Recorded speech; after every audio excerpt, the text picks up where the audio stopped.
Another program we did was Car 54. Where are you? You were Yeah, an I don't episode of that. remember a thing about it. Okay. Do you remember any specific or non-specific, just about working on television in the '60s before All in the Family, about how you would be cast or?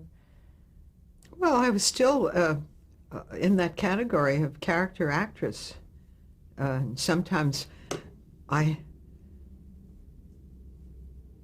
well, it was easy for me to do what I did to play, say, for instance, a bag lady as an illustration, and I did do them.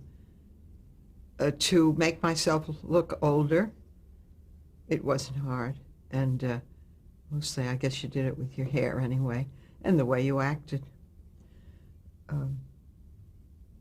But I liked my category because it was interesting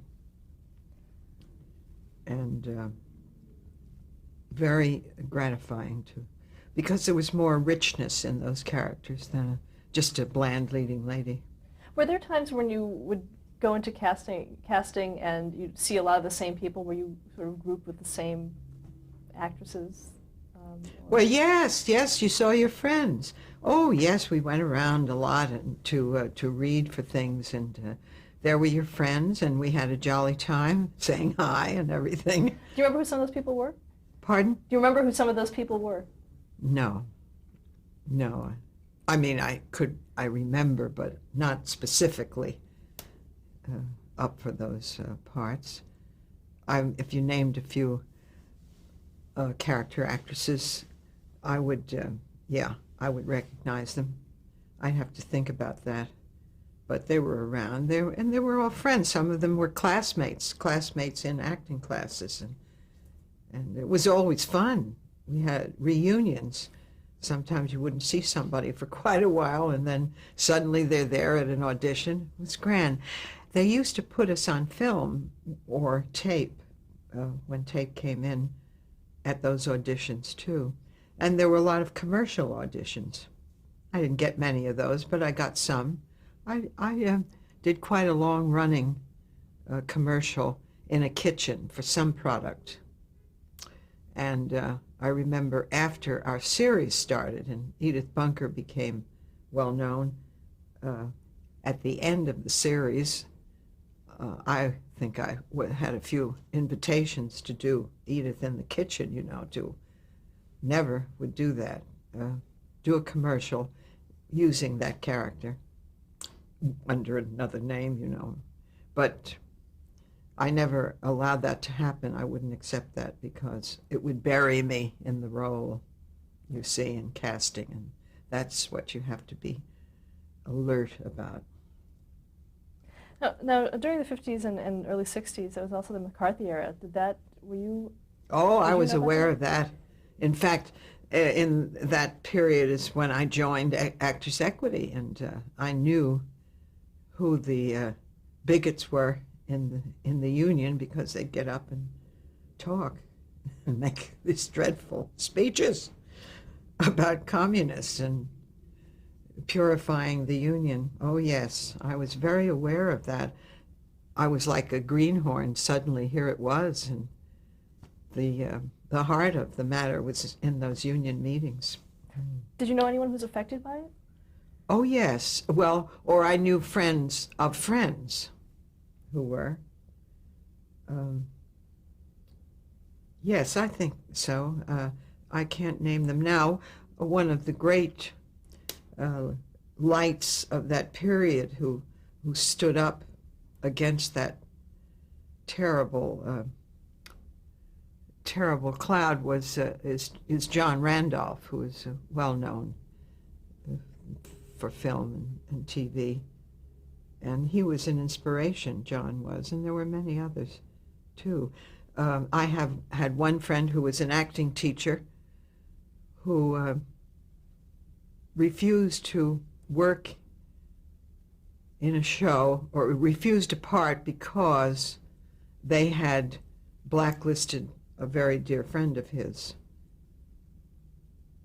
in this same production. It's a story similar to that. I don't remember now the details, but he had the strength to stand up and not accept a role with this particular producer because of what that producer had done to his friend. Now, do you remember ever being asked to sign a loyalty oath for a network? Oh, for a network? No, I don't. No, I don't remember. Somehow it just missed me.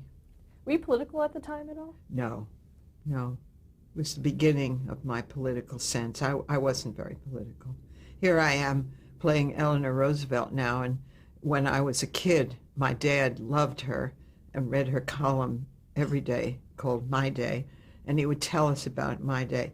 And we got so bored with hearing about Eleanor's My Day column. That's where I was politically then. But that changed, and it changed because of this wonderful community in the theater who, and I, of course, who majority are politically alert and politically knowledgeable.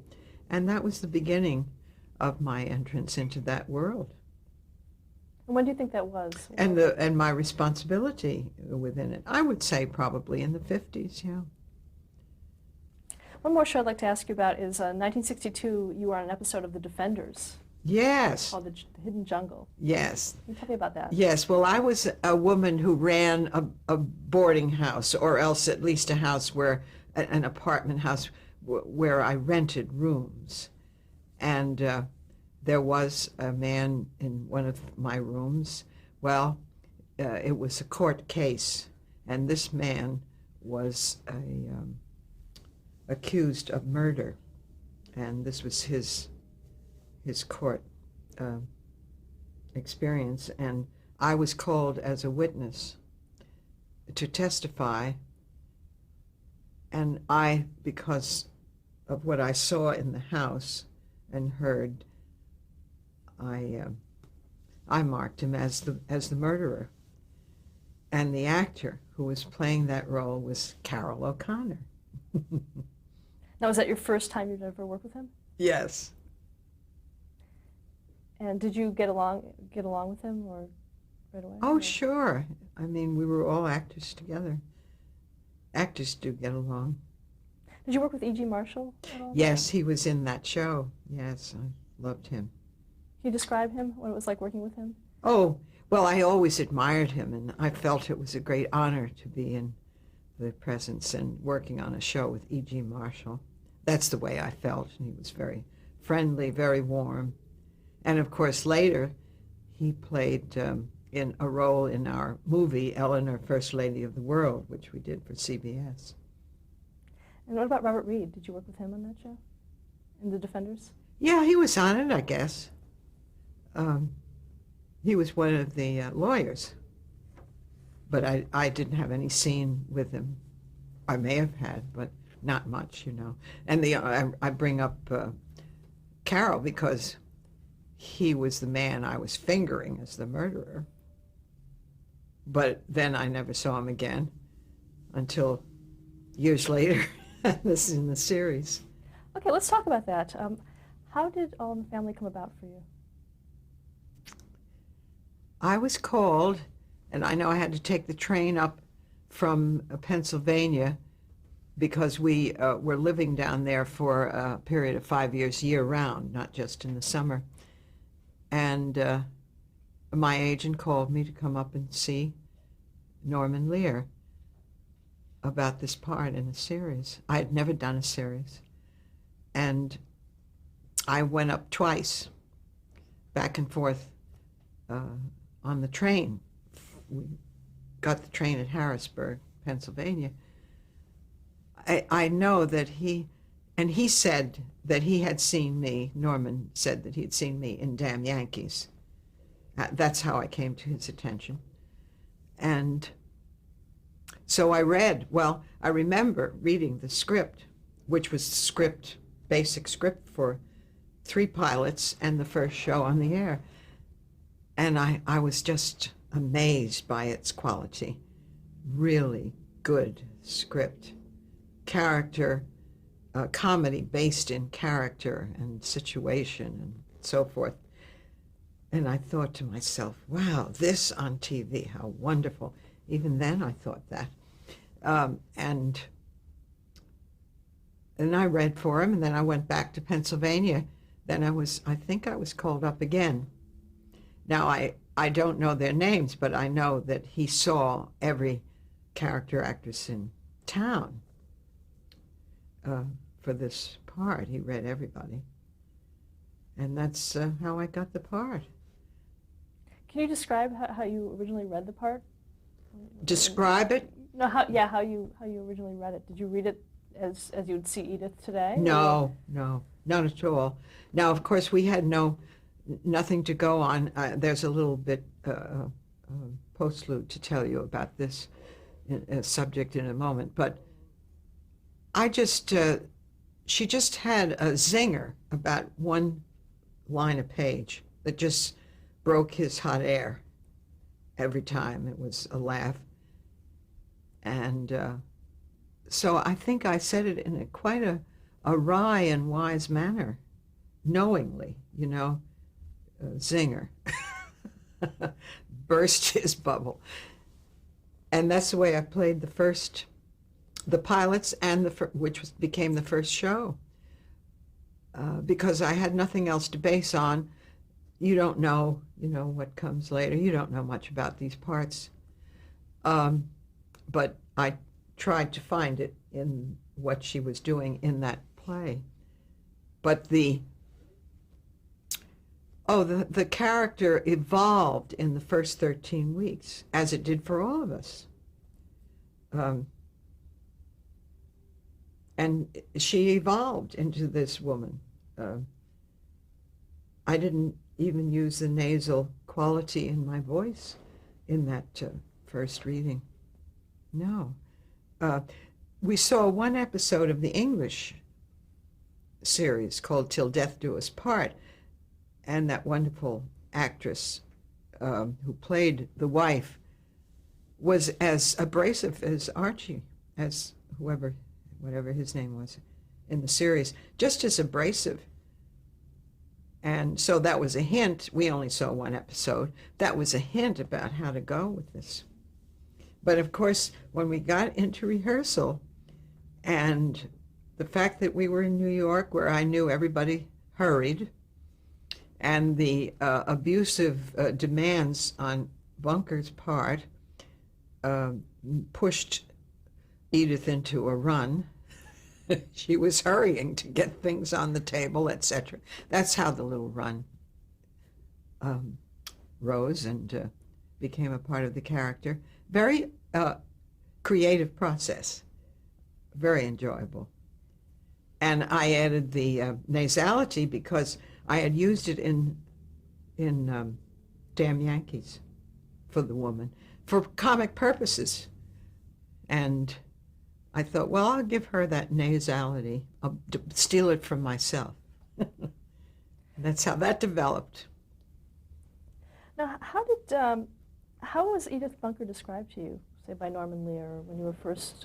Well, he just gave me the script, and I sat alone and read it and thought about it, and then I read for it. That's all I remember. Did you base her on anybody that you knew at all? No, I guess no, not at that time. You don't have time to think about it too much when you're reading for a part. If someone had never met Edith Bunker, how would you describe her? Well, a very compassionate individual. A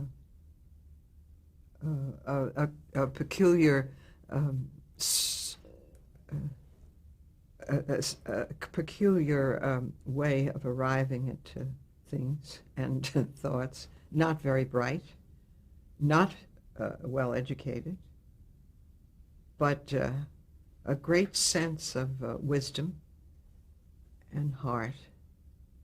I guess that I would describe it that way. And also fun, sense of joy about her, and just great love for everyone. And a perception about people that was instinctive, intuitive, but certainly not intellectual. What were some of her trademark traits, you know, that went through the series, that underlined the series? I think the public could answer that better than I could. Her traits came out of these motivations I've mentioned, or these qualities I've mentioned, and a great love for her husband and her children. Let's talk about Archie. Can you describe his character for us? Well, on the surface, he was that incredible, ignorant bigot. But of course, she saw more than that. Edith saw. They were in love. She was in love with this man, and of course, I guess we had some tender moments that were dramatized, perhaps more off camera, or I should say, in the unreal life that we were dramatizing. What do you mean by that? Well, I mean, the whole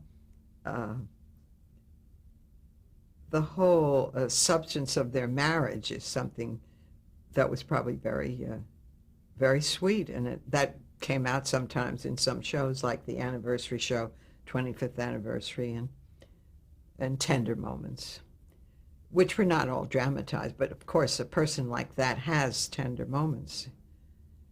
It's a mixture of qualities, so I presume that is part of their relationship, which wasn't seen on the screen a lot, but it was somewhat. Let's talk about Carroll O'Connor.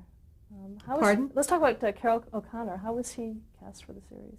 You know? How was he cast? Well, he knows better than I do. I think he followed Mickey Rooney as a candidate. I don't know. I think Norman saw him in something. He was perfect. Couldn't have been better. Did you read with him on your audition? No. But, Carroll is a very fine actor. Great versatility. And that shows so much in his other work and his recent movie, Return to Me. He played another Irishman, but totally different. Very warm, giving Irishman. Totally different, though, and yet he was in that same ethnic characterization. It's remarkable to divorce himself so completely from the Archie Bunker character. Now, how did you two work together in terms of your scenes? Oh, together? very well. We were right on, and the whole cast was a good group who melded together very well. Very well. Let's go back a little bit and talk about the filming of the pilots. There were 3 of them. Yes, with 3 different sets of young people. We started in New York and did one, and then we did another one, I think in L.A. The first one was in New York, and then the third one was in L.A. And was quite a time. I mean, that over a 2-year, perhaps more, period.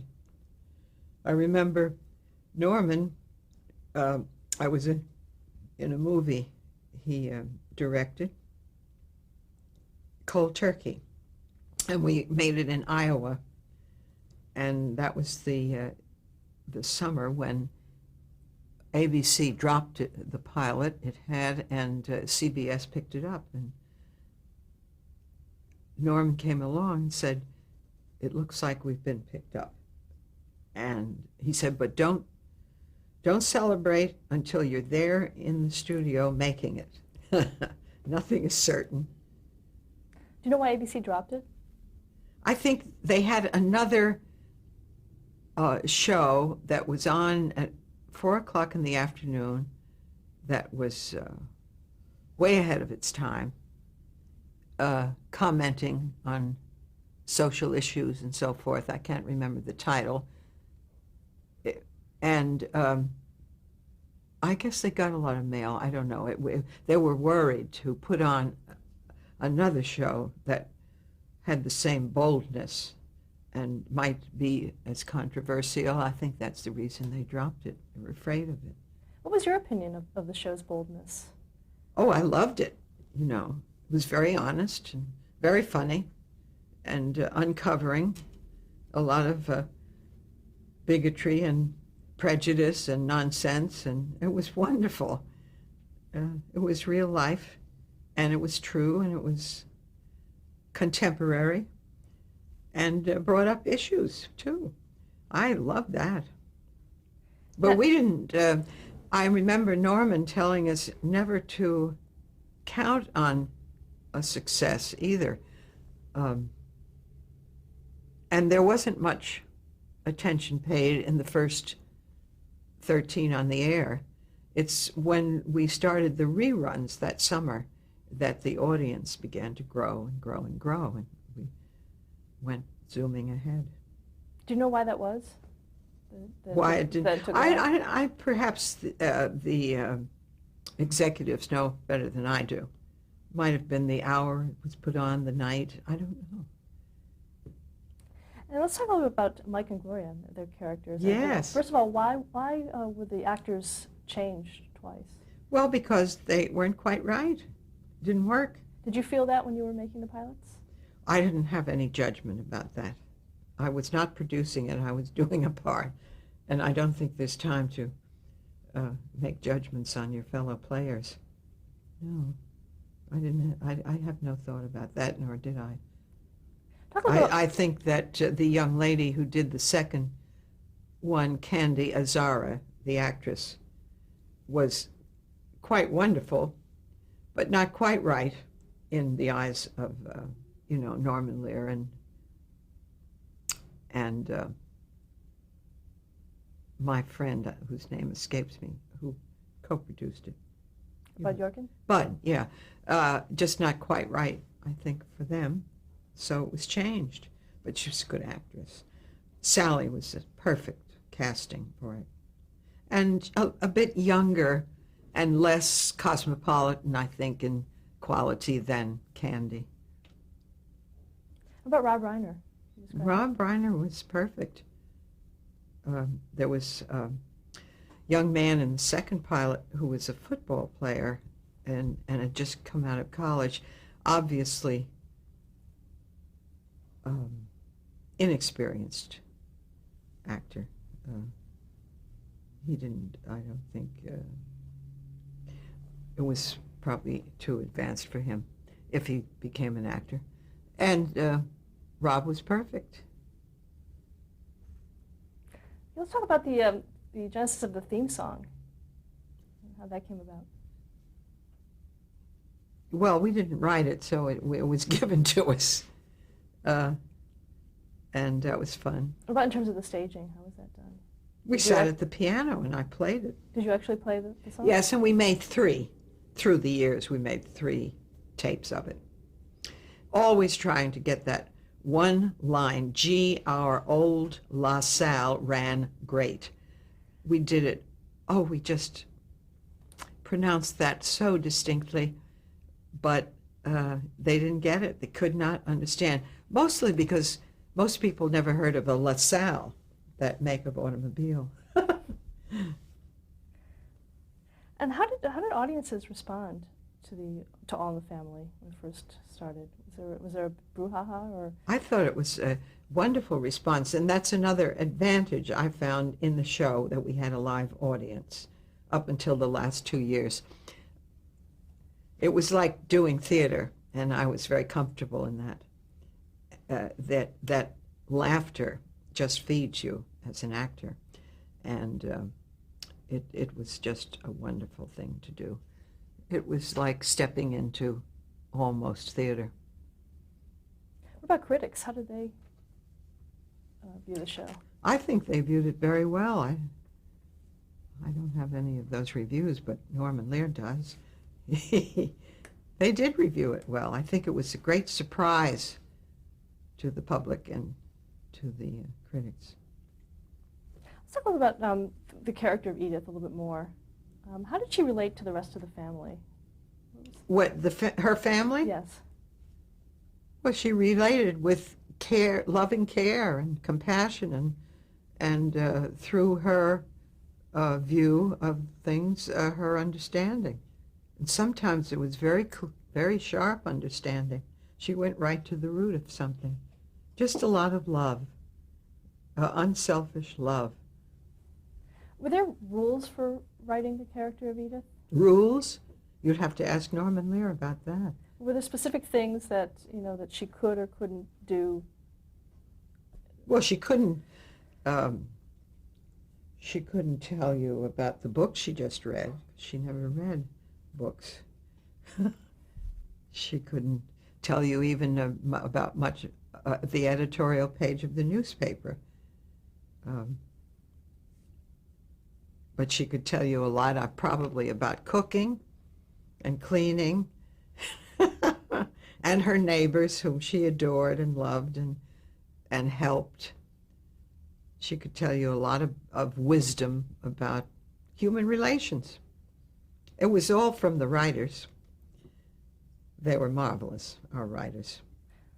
And they let us participate by guarding our characters, that it was true and right what they had said. And if something was not in character, we were allowed to discuss it and then go back and fix it. Wonderful free theater.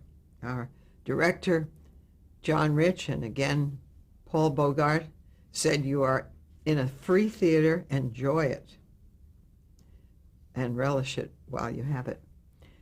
It really was a marvelous collaboration, and I respect the writers who were so brilliant for allowing that to take place, and of course, Mr. Lear. Were you involved in any of the writing? Yes, involved in terms of guarding our character, and making sure that, well, no, I don't think she'd say this, or I don't think she'd do that, and they go back and change it according to our concept. They were wonderfully flexible. Did you ever suggest stories? Well, Carol did a lot of that because he's a writer himself. I don't recall suggesting a lot, no. And how big a role did Norman Lear play in the writing of the show? Oh, a great deal. The first 3 years, particularly. He was very much the captain of the ship. And then, of course, spin-offs began to take place, and he got very busy with those, so he wasn't as active. He was active, though, in the final day and making suggestions, even so, with our show. Can you describe Norman Lear for us, personally and professionally? Well, I always adored Norman, and do now. Very, very bright, very creative, and always pushing you further than what you think is your best work. Always. And I love that, to be pushed onto a better level of performance. He never let down on that, and I think that's wonderful. Let's stop here to change the tape.